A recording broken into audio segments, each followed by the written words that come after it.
That's a long boom arm. You got that little part sticking out. Hello, everybody. Welcome to today's broadcast. And thank you very much for taking the time to be with me for a few moments. This morning, I'd like to deal with an issue that is practically on everybody's lips.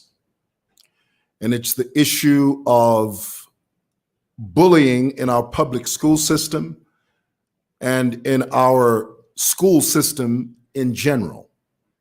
Bullying is not confined to public schools. It happens in private institutions all across this globe.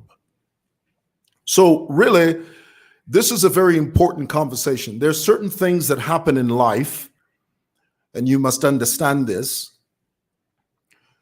that trigger certain issues. And this one here is one of them. And please tell me in the comments below if you can hear me clearly so that we can get this show on the road. You know, years ago, some of you remember this. This was during Chuluba's era. President Chuluba's era. This is the second president of our country. President Frederick Jacob Titus Chiluba. When he was president, he had a son that was notorious. Many of you remember him as Castro, the president. The late former president named one of his sons, Castro, named him after the leader of Cuba, the late leader of Cuba. And Castro was a very notorious character. Everywhere and anywhere he went, you felt his presence. You felt his weight. You felt his invincibility. In his mind, he was completely untouchable, completely invincible. I met Castro twice. And I'll never forget the first time I met him. We were over at Steers. This was when Steers Manda Hill first opened. This was years ago. Excuse me. And he walked into Steers. I'll never forget it. It's still, I still replay that night in the recesses of my cerebellum. I remember this very clearly.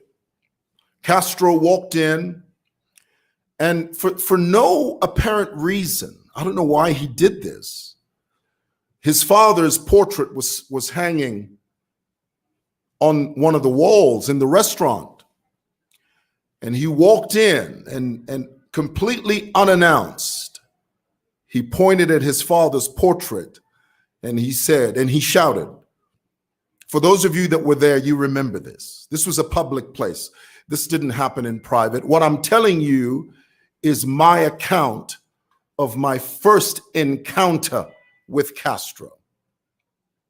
He pointed at his father's portrait, Mr. Chiluba's portrait. And he said, "You see that man over there?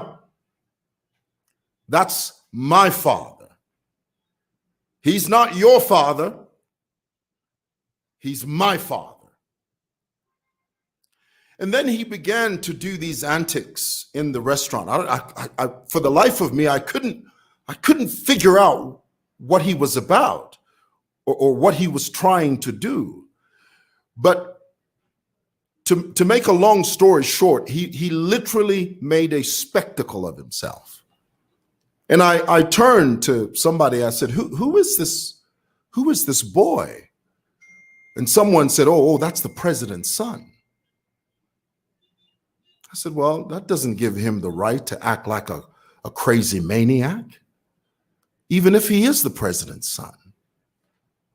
That doesn't give any of us the right to act like we're insane.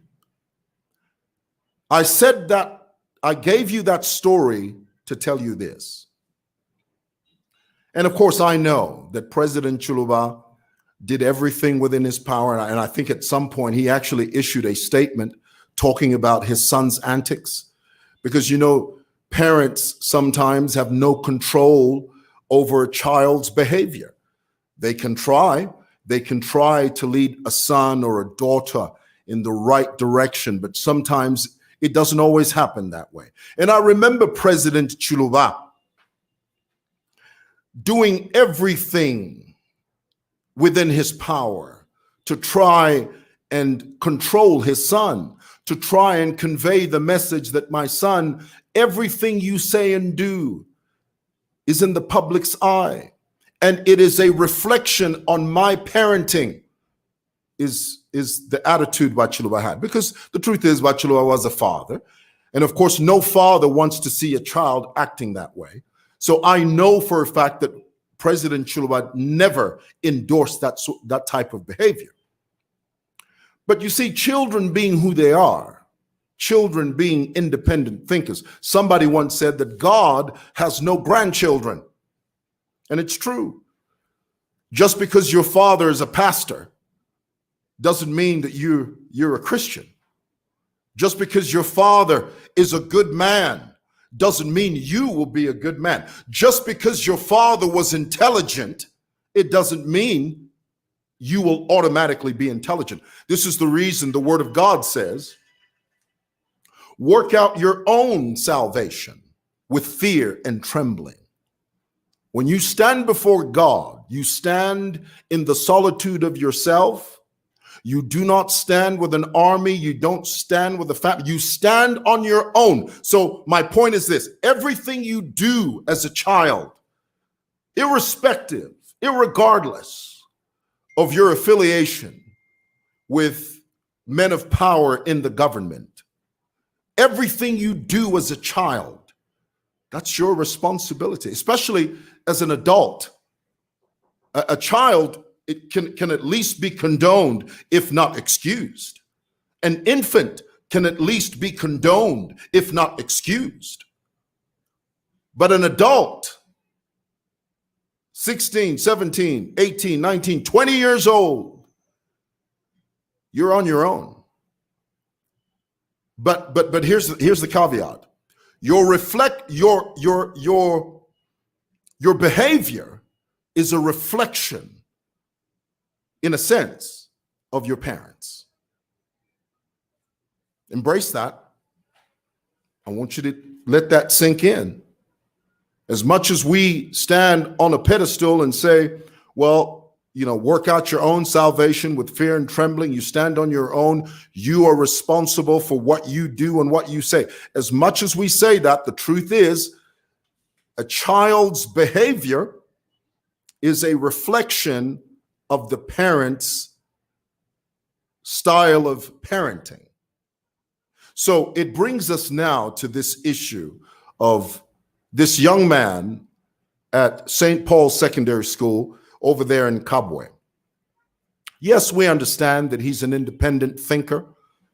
He does what he does because he's a young adult.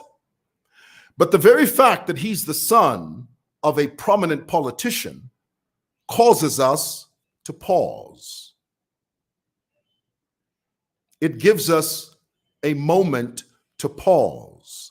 It gives us a moment to scrutinize. It gives us an opportunity to look closely, not only at this young man, but to look closely at the issue of bullying, to look closely at the issue of how St. Paul's Secondary School there in Kabwe deals with issues of bullying, deals with issues of interpersonal relationships between students. That's the bigger conversation. You are deceived if you think that this talk is about Mr. Tutwa. He's just part of the puzzle. He's not the main piece of the puzzle. The main piece of the puzzle is the issue of bullying. The only thing Mr. Tutwa and his son have been able to do is to shed light on this issue. And this issue is not confined to St. Paul's. It happens at Kabulonga Boys. It happens at Kafue Boys Secondary School. It happens at any secondary school you mention. Bullying exists. The difference is how the school and the administration deals with it. There are certain schools, they accept it as part of the adolescent growing up process, and that should never be condoned, because you have no idea how damaging, how scathing, how damnable it is for a child to go through that period of their lives being bullied through school, almost to a point where they contemplate suicide. You are wrong when you think that this is an inconsequential conversation. You are wrong, and you are sadly mistaken if you think that, oh, Mr. Mwewa, you're making a big deal out of nothing. It's just part of the growing process. No, it's not. It's not. It's damnable.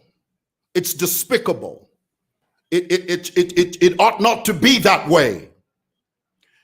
And every secondary school, St. Paul's in particular, St. Paul's Secondary School there in Kabwe, you need to change how you do things. You do. If you don't change how you do things, you're going to pay the price for it. Now, here's the attitude of many secondary schools. And this is where the Ministry of Education needs to step in. The attitude of secondary schools, many of them, in particular, I would imagine St. Paul's, because the truth is, let's be honest, bullying didn't start with Mr. Tutwa's son. Let's contextualize it. Bullying did not begin with Mr. Tutwa's son. It was there long before he came. And if nothing happens, if nothing changes, bullying will be there long after Mr. Tutwa's son has gone. So the issue then is, how do these schools deal with bullying? You have to go at it head first. You can't treat it with kitty gloves. You can't pay lip service to it. You need to have a deliberate, aggressive policy that deals with bullying. And let me tell you, and I'm speaking to you as a parent now. I have 4 children, 4 kids. And one of the things that I learned over the years, my wife and I, we learned over the years, it's very important for you as a parent to have a consistent, tangible relationship with your school, with the school that your child goes to, and your child's teachers. Talk to them regularly. Talk to them often. Not only that, you should be able to talk to your children. Your children should be able to open up to you and say, I'm having a problem at school. And it's this. Now, as parents, sometimes we're very rigid. Sometimes we look at our children and say, no, you need to just man up. Be a boy, be a man. Yes, that's true. But you also have to be very careful how you deal with that, because children are different. That's the reason you can have 4 children or 5 kids raised in the same home with the same principal, but different personalities. So you have to really be delicate with your kids. You have to know what you're saying. When your child opens up and tells you, Mom, Dad, I'm having a problem at school. For your child to get to that point of being open with you, that's a big milestone. Listen to your child. Never dismiss him. Never say, well, you get over it. Never say, well, you go in there and just be a man. That's part of the conversation, but that's not the whole conversation. There's several things we all have to do to ensure that our children are safe. Make sure you're engaged with your parent, your children's teachers. Make sure that you're talking often to your kids, and they're open with you. This is the reason you hear these stories of a father will wake up, walk into their child's bedroom, and all of a sudden they'll see their child hanging because their child has committed suicide. And they sit there and they wonder, what happened? I had no idea. Where has this come from? Why has my child done this? You have to listen to your children. When I say listen, I mean you have to when your child speaks, when your child says, "Mother, Father, I'm having a problem at school," take it seriously. Because therein lies the balance between life and death. You never know your child's mental makeup. You never know how your child feels or thinks. But if you sit down with them when they open up to you and say, "Mother, Dad, I've got a problem," and you sit down with them and you say, "Tell me everything." When your child knows that you're listening, you're actively present, and the child knows that you're there for him or her, they open up. And then you deal with the problem. Aggressively deal with it. Don't put it off till next week or the other month. Immediately seek audience with the school, the authorities, the teachers. Never engage the other child, because that never ends up well. Never.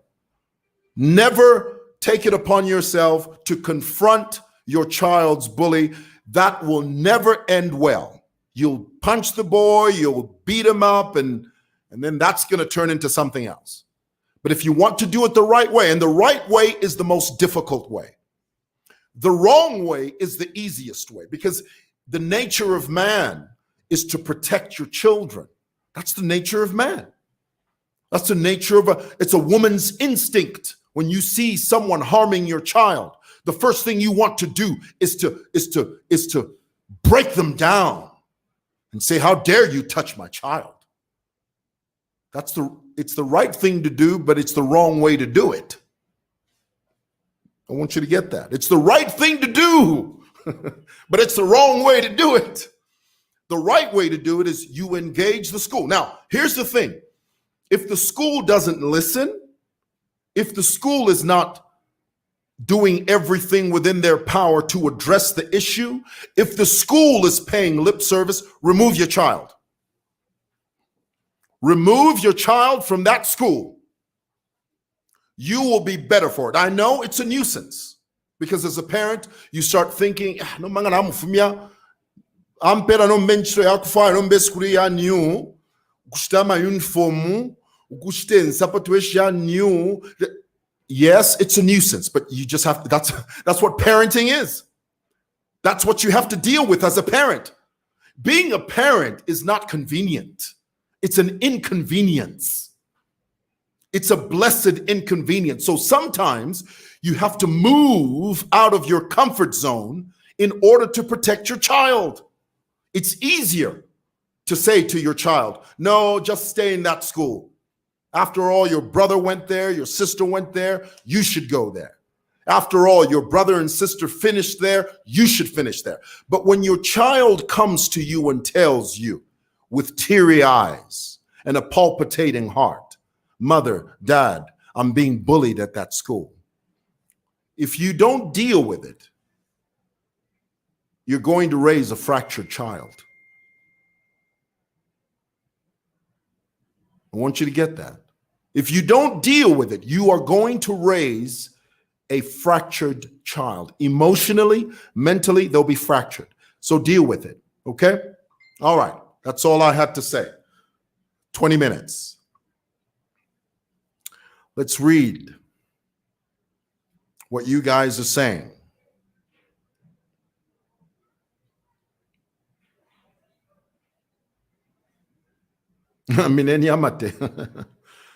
All right, so here it is.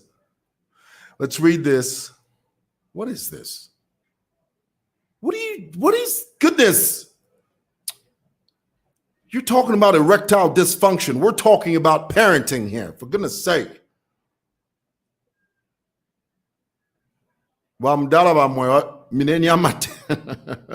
Swallow your saliva. Thank you, Richard. Appreciate that. Okay, now listen to this. I always tell my siblings to fight back. Very important. Thank you, Elizabeth Banda, for saying this. We tell our kids to do the same thing. But here's the thing. If you don't balance it, if you don't teach your children the art of not just negotiation, but the art of dialogue, because if your child's first instinct is to physically fight back, you're raising the child the wrong way. The child needs to understand that it's possible to have dialogue. Of course, there's certain extreme instances where dialogue is not possible, but that should be your first point of contact. Your child needs to know, needs to understand that the world is not a big fighting ring, okay? Which really, truly speaking, in a sense, it is. But you know, your child needs to understand that not everything can be solved with fists, okay? But valid point, though.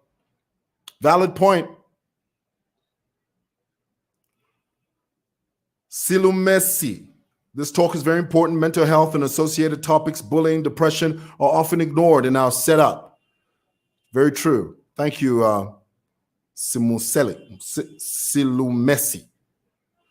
Thank you for that.